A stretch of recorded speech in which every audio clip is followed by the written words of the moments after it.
Its point-to-point performance is out of this world.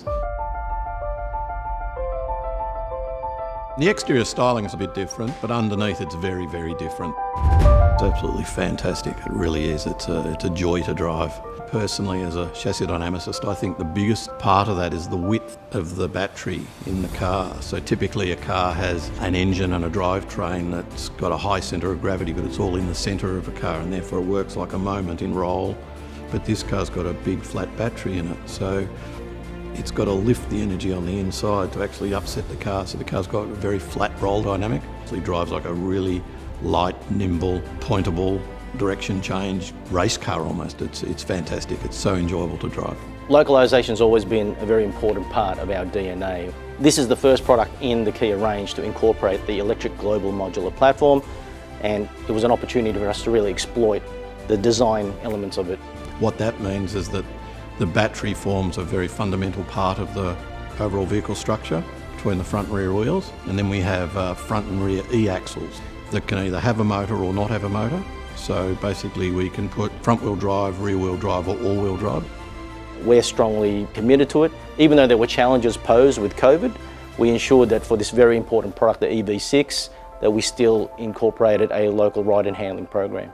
We've got a good system with head office. Roland's developed a great rapport with the engineering office and the suppliers in Korea, so that works very smoothly. This new shock absorber technology is actually supplied to us by ZF Sachs, and it was actually first applied in prestigious makes like Maserati and AMG, and we're very happy that it's being incorporated for the first time in a Kia product.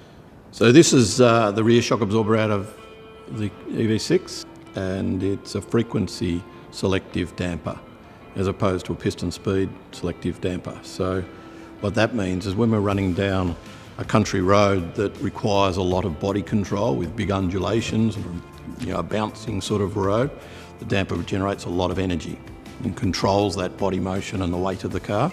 But when we're going over an urban patched road or a little bit of a jiggly surface or a busy road surface, the damper reduces its damping and just soaks it up.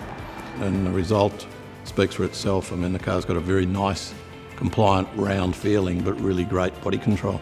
I can't say that what's being tuned for Europe or what's being tuned for North America or the Korean domestic market for that matter, I'm not saying that that's wrong. It's just not the ideal fit for Australian conditions. Fundamentally, for the European market, it's tuned on smooth Bavarian roads. In contrast, in North America and even Korean domestic market, there's a lot of concrete block freeways. Our conditions are a little bit different to that, and we've got to therefore localise and make sure that it's right for Australia accordingly.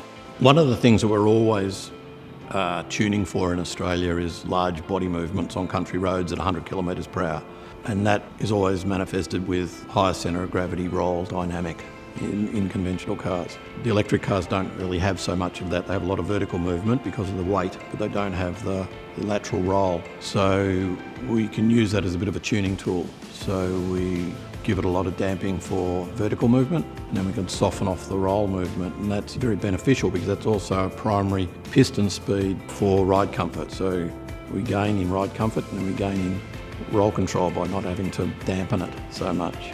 We've seen an evolution in platforms, we've seen an evolution in suspension geometries as well as damper technology, and if that trajectory is maintained over the next 5 years, then there's definitely a bright future ahead in terms of vehicle dynamics, safety and ride and handling overall. Astonishing performance. I just love driving the car. It's a car that it just wants corners.